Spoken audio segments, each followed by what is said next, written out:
Widodo, NIM 13142143. Baik, di sini saya akan menjelaskan materi tentang hakikat kepegawaian untuk pembangunan. Di dalamnya ada beberapa topik. Yang pertama saya akan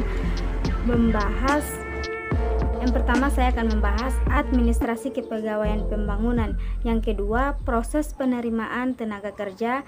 Yang ketiga, pembinaan dan keamanan tenaga kerja. Dan yang keempat, pemutusan hubungan kerja dan pensiun.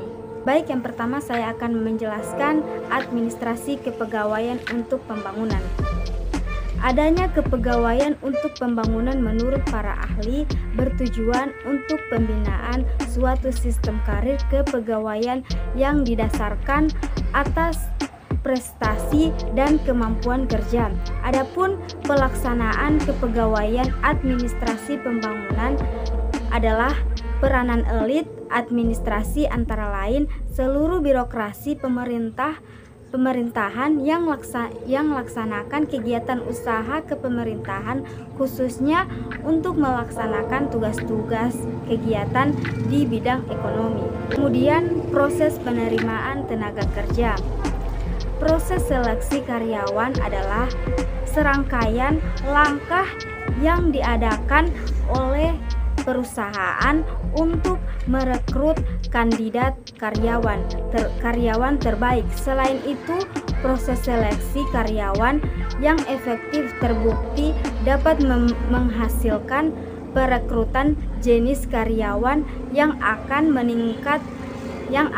meningkatkan moral perusahaan, menambah nilai budaya perusahaan, dan menjaga turnover rate tetap rendah. Kemudian yang kedua, proses rekrutmen karyawan yang efektif. Yang pertama, mengidentifikasi kebutuhan posisi dan jabatan. Yang kedua, memasang lowongan pekerjaan. Yang ketiga, review lamaran yang sudah masuk. Yang keempat, wawancara kandidat. Yang kelima, memilih kandidat yang berkualitas. Yang keenam, negosiasi gaji dan tanggal mulai bekerja. Kemudian pembahasan yang ketiga, pembinaan dan keamanan tenaga kerja. Menurut Sastro Hadiwiryo 2003, pemerintahan dengan mengikut sertakan unsur dunia usaha dan masyarakat melakukan pembinaan terhadap segala kegiatan yang berhubungan dengan ketenaga kerjaan yang pelaksanaannya dilakukan secara terpadu dan terkoordinasi. Pembinaan yang berhubungan dengan segala sesuatu mengenai ketenaga kerjaan diarahkan untuk mewujudkan perencanaan tenaga kerja dan informasi ketenaga kerjaan. Mendayagunakan tenaga kerja secara optimal serta menyediakan tenaga kerja yang sesuai dengan pembangunan nasional, mewujudkan terselenggaranya pelatihan kerja yang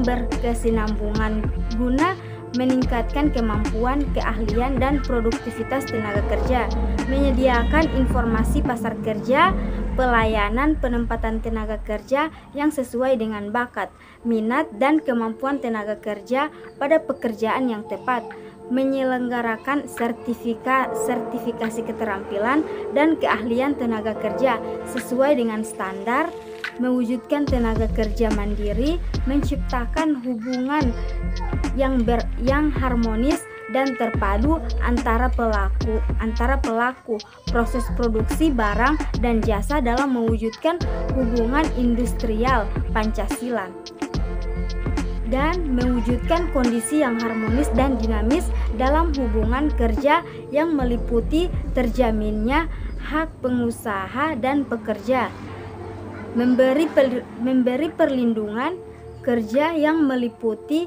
keselamatan dan kesehatan kerja, norma kerja, pengupahan, jaminan sosial, tenaga kerja, dan syarat kerja. Kemudian pembahasan yang keempat, pemutusan hubungan kerja dan pensiun. Pemutusan hubungan kerja adalah pengakhiran hubungan kerja karena suatu hal tertentu yang mengakibatkan berakhirnya hak dan kewajiban antara pekerja dan pengusaha. Salah satu hal atau alasan tertentu yang mendasari mengakhiri hubungan kerja adalah ketika pekerja memasuki usia pensiun. Sedangkan pensiun adalah saat di mana seorang pekerja berhenti bekerja karena usianya sudah lanjut atau sudah memasuki masa tua. Pada saat itu, aturan perundang-undangan mengatur dapat dilakukan pemutusan hubungan kerja atau PHK karena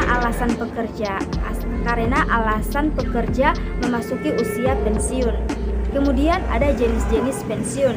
Yang pertama, pensiun normal adalah pensiun bagi karyawan swasta maupun BUMN yang memang sudah mencapai usia pensiun, alias sudah tidak berada di usia produktif lagi. Yang kedua, pensiun dipercepat. Pensiun dipercepat atau pensiun dini merupakan jenis pensiun di mana karyawan berhenti bekerja sebelum memasuki usia pensiunnya. Kemudian yang ketiga, pensiun ditunda adalah pensiun bagi karyawan yang belum mencapai usia pensiun maupun usia pensiun dini sehingga pembayaran dana pensiunnya akan ditunda. Dan yang keempat, pensiun cacat adalah jenis pensiun yang tidak berkaitan dengan batas usia melainkan berhubungan dengan kondisi fisik dan mental seseorang. Baiklah, itu penyampaian materi dari saya. Lebih dan kurangnya saya mohon maaf. Wabillahi taufiq wal hidayah. Wassalamualaikum warahmatullahi wabarakatuh. Thank you for watching.